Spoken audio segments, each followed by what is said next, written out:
Hello la communauté, c'est Coupax et aujourd'hui on se retrouve pour un petit tuto peinture pour faire les grognards de chez Wargames Atlantique.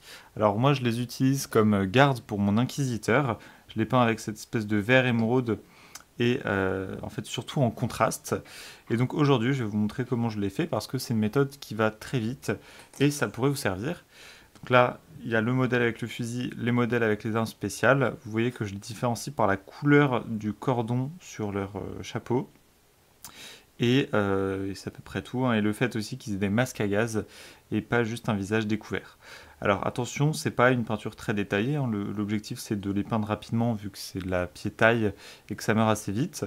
Mais que, enfin l'objectif c'est aussi qu'il y ait quand même des couleurs sympas et donc une petite, un petit socle un peu cool avec quelques couleurs, un peu texturées et une petite touffe d'herbe. Bref, ça fait le taf sur une grosse table et ça va très vite à peindre.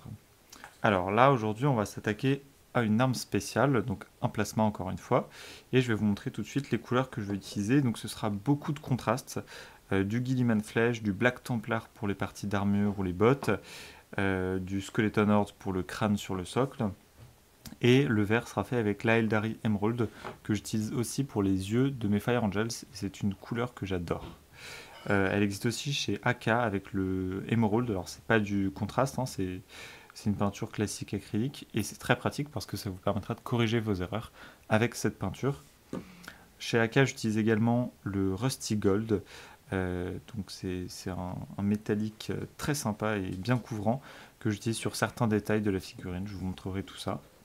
J'utilise le Yandan Yellow ensuite pour le cordon et la petite plume sur sa tête. Du Lead Belcher pour les parties métalliques. Il y a quelques détails en métallique là, pas beaucoup. Le Seraphim Sepia pour faire d'autres éléments sur ses vêtements. Et enfin le Magma Rod Flame pour faire le plasma. Et ses yeux également. On va commencer tout de suite. Alors vous allez voir, ça prend environ 30 minutes à peindre. Peut-être 40 minutes si on compte le temps de séchage du socle. Mais c'est très rapide. On va commencer tout de suite avec la couleur dominante, à savoir l'Eldari Emerald. Donc j'humidifie mon pinceau, je le sèche un petit peu sur le sopalin. Et ensuite c'est parti, je le plonge dans le pot de verre. J'en prends une bonne partie et je me lance. Bon alors attention, j'ai pas pris un pinceau avec, avec un très bon réservoir, donc ça fait des petits coups, mais ça fera l'affaire.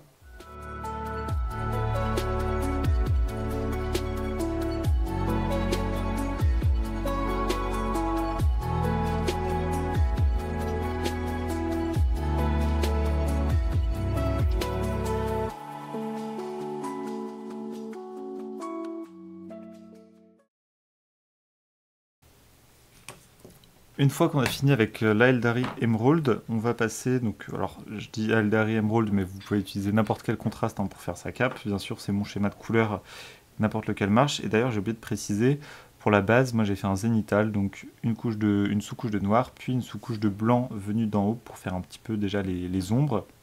Et donc vous voyez qu'en dessous c'est déjà plus sombre et je vais à peine peindre, alors qu'au-dessus c'est très clair.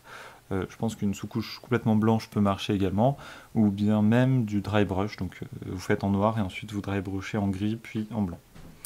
Après avoir fait le vert, on va faire le Seraphim Sepia, donc le jaune beige on va dire, hop, que je vais mettre sous sa cape, enfin les parties qui sont un peu relevées comme ça par le vent. Tac. Je vais même faire le crâne avec, hein. Comme ça, ce sera fait.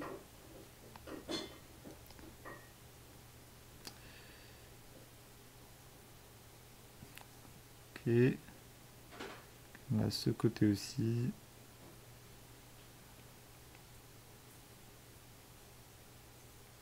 Et en dessous rapidement. Hop. Ensuite, vous faites les manchettes aussi en Seraphim Sepia. Tac. Voilà. J'ai vraiment pas été précis cette fois-ci, c'est pas très grave. Hop. Et voilà, le Seraphim Sepia, c'est bon. Next, on va faire le Black Templars qui va couvrir une bonne partie de la figurine. Hop, notamment l'arme. Donc on peut commencer par là. Hop, vous pouvez y aller, hein. Et on fera aussi donc les parties d'armure, le vêtement, les bottes, enfin le vêtement, je voulais dire l'armure, son espèce de plastron. Bon, après, avec une défense en 5+, c'est pas le plastron le plus efficace, mais...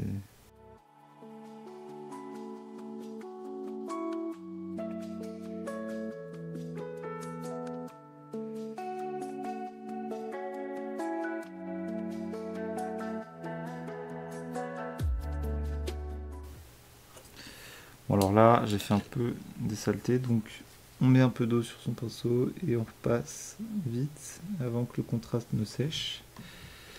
Tac, pareil ici, là, hop, et voilà. C'est comme neuf.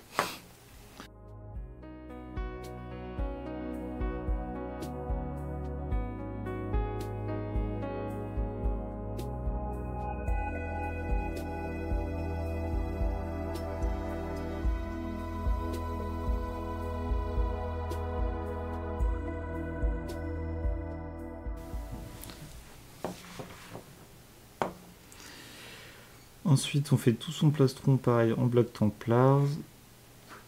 Et les épaulettes aussi, mais on les repeindra en métallique. Donc c'est juste pour avoir une sous-couche, mais voilà, c'est pas indispensable. Vous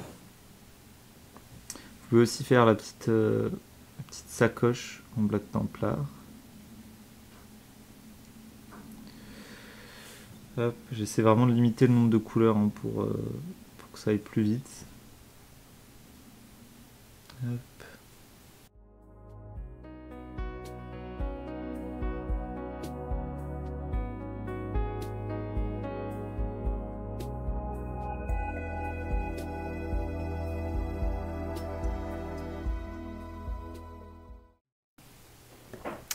Avec le Guilliman Flèche, ou même si vous avez du Reikland Shade, ça peut suffire.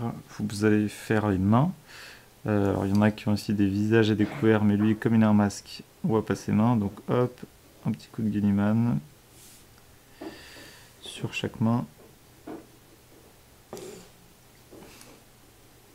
Et c'est bon. Hop. Ensuite, on va prendre le jaune, le Yann Daniello en l'occurrence, pour faire sa coiffe, pour compléter la coiffe. Je sais que c'est un nom précis, j'ai oublié, les coiffes napoléoniennes. Tac. Et pareil, ça peut aller très vite. Hein. Ok. Alors, maintenant il ne nous reste plus que son fusil et les métalliques. Alors, je vais juste repasser un peu de blanc sur le plasma parce que je l'ai sali et c'est pas terrible. Hop, on nettoie ça avec du blanc. Et on va attendre un peu que ça sèche. En attendant, je vais faire le métallique.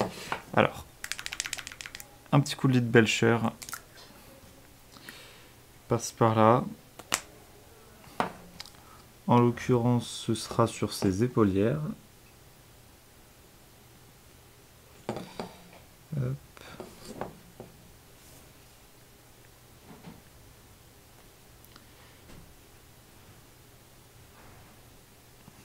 Et vous pouvez aussi peindre des parties de l'arme en métallique, par exemple les petites vis ici. Hop, je vais passer un coup rapidement, mais j'ai pas envie de m'attarder sur les détails. Et ensuite, on a la partie or. Donc là, c'est Rusty Gold. Ça, il faut le mettre sur sa palette humide. Hop, une petite goutte. On vient récupérer. Et on va pouvoir peindre certains détails avec. On va notamment faire ici la petite attache. Ici, là, les petits... pareil, les petites attaches hop, sur son armure.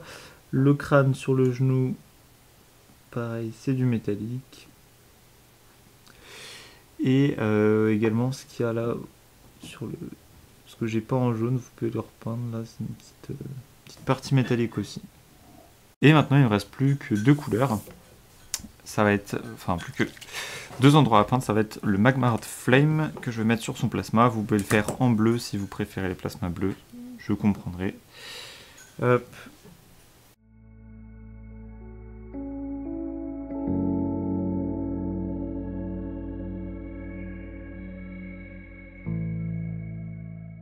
Alors, on va commencer avec le Leviathan Blue pour peindre le morceau de métal, qui est une sorte de morceau de tank que j'ai récupéré dans mes boîtes à bits. Hop. Et on l'étale. Et ensuite, il nous reste plus que le socle à faire avec la terre. Ici, j'ai utilisé du AK encore une fois, mais vous pouvez utiliser du Stirland Mud de Citadel ou alors n'importe quelle autre texture paste de Valero ou d'autres marques, ou même juste du sable avec de la colle. Donc libre à vous de combler comme vous voulez, mais ici j'avais un trou sur le socle, vu que c'était fait pour des figurines avec les barres sous les pieds. Donc j'ai dû combler ça avec ça. Donc ce que je fais à chaque fois, c'est que je dépose un peu de terre sur les bords du socle, et ensuite avec un pinceau humide ou mouillé, je viens étaler la texture pour que ça rende un petit peu mieux et pour faire des formes plus réalistes au niveau de la terre, sans en mettre trop partout sur les éléments qui sont sur le socle, à savoir les pieds et ici le morceau de tank. Il ne reste plus que quelques étapes.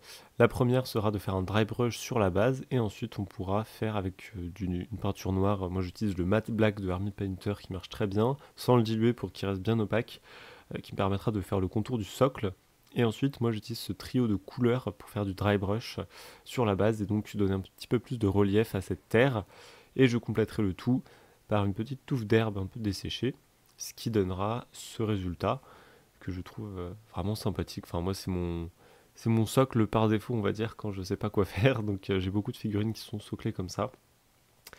Et ça passe un petit peu partout, sur tous les champs de bataille.